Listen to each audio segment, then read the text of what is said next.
ওকে, স্বাগতম সবাইকে আজকে নতুন আরেকটি ক্লাসে। এখানে আমরা দেখতে পাচ্ছি একটি সাইফোনের চিত্র দেওয়া রয়েছে, যেটার প্রবাহের গতিবেগ এবং হার, অর্থাৎ প্রবাহের গতিবেগ এবং নির্গমনের হার ভি এবং কিউ আমাকে বের করতে বলেছে। যেখানে বলা আছে যে এখানে সাইফোনের যে পাইপটি ব্যবহার করেছে তার ব্যাস হলো 5 সেন্টিমিটার। এটা আমরা কিভাবে বের করব?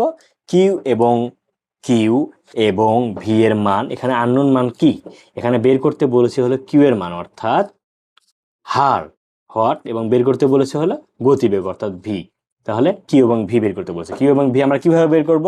আমরা এখানে বার্নৌলি প্রয়োগ করব। কোথায়?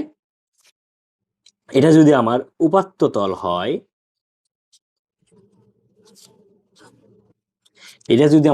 হয়, তাহলে আমরা এখান থেকে কি করতে পারি? আমরা পানির মুক্ত তল এবং হলো পাইপের শেষ প্রান্ত, এই দুই পয়েন্টে, এটাকে ধরলাম আমরা 1 নাম্বার পয়েন্ট এবং এটাকে ধরলাম আমার 2 নাম্বার পয়েন্ট। তাহলে এই দুই পয়েন্টে যদি আমি বার্নৌলি প্রয়োগ করি তাহলে এখান থেকে কিউ আর ভি পেয়ে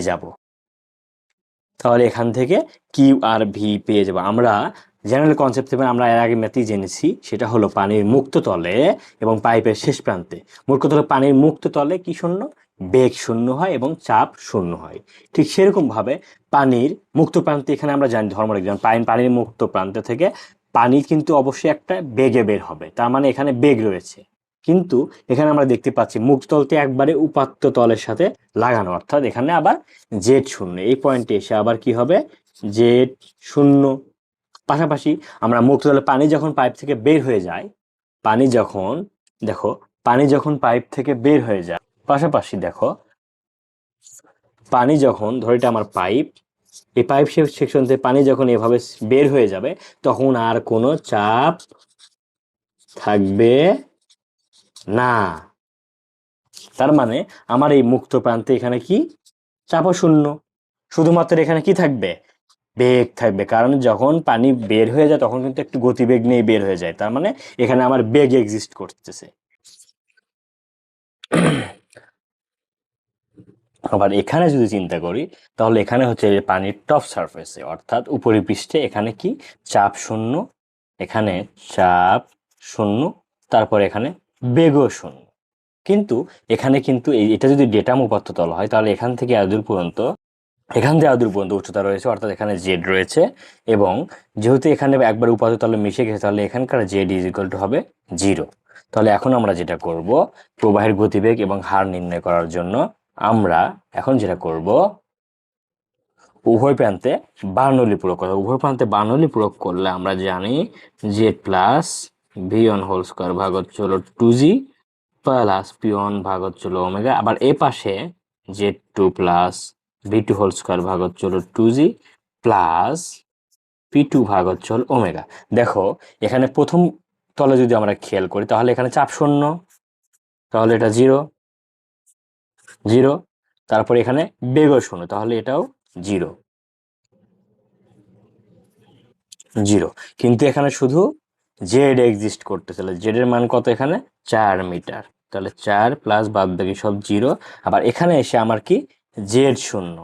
দেখো এখানে কোনো উপাত্ত তলে একবার সরাসরি উপাত্ত তলে এসে পড়েছে, যে কারণে এখানে জেড শূন্য, তাহলে জেড শূন্য হবে। আর এখানে এখানে একটি বেগ রয়েছে এবং এই বেগটি আমাকে বের করতে হবে, তাহলে ভি টু ভাগ হচ্ছে 2 গুণন 9.81 প্লাস, এবং এখানে কি? চাপও শূন্য, যখন পানি বের হয়ে যায় তখন আর কোনো চাপ থাকে না, তার মানে এটাও শূন্য হয়ে যায়। তাহলে শুধু থাকে এপাশে 4 ভি স্কোয়ার ভাগ হচ্ছে হলো 2 গুণন 9.8, তাহলে এখান থেকে আমি বেগ পাবো 8.86 মিটার পার সেকেন্ড। দেখো আমরা যেহেতু বেগ পেয়ে গেছি, এখন আমরা গতিবেগ পেয়ে গেছি, তাহলে এটা হলো একটা অ্যান্সার।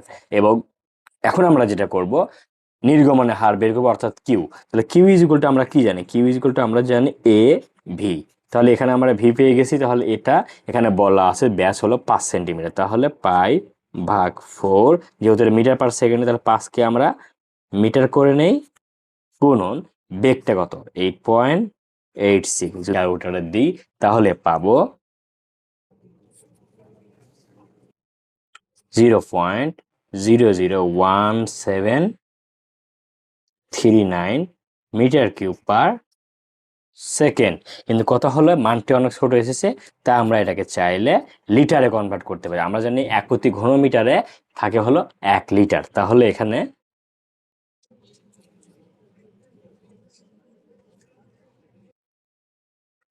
আমরা জানি প্রতি ঘনমিটারে আমরা জানি 1 মিটার কিউব সমান হচ্ছে হলো 1000 লিটার, LITRE। যদি লিটার হয় তাহলে এটাকে 1000 দ্বারা গুণ করলে আমরা পাবো 17.39 লিটার পার সেকেন্ড, এবং এটাই হচ্ছে আমাদের এই অঙ্কের কাঙ্ক্ষিত হার। আজকের মতো এটুকুই, সামনে দেখা হচ্ছে আরো জটিল অঙ্কের সমাধান নিয়ে।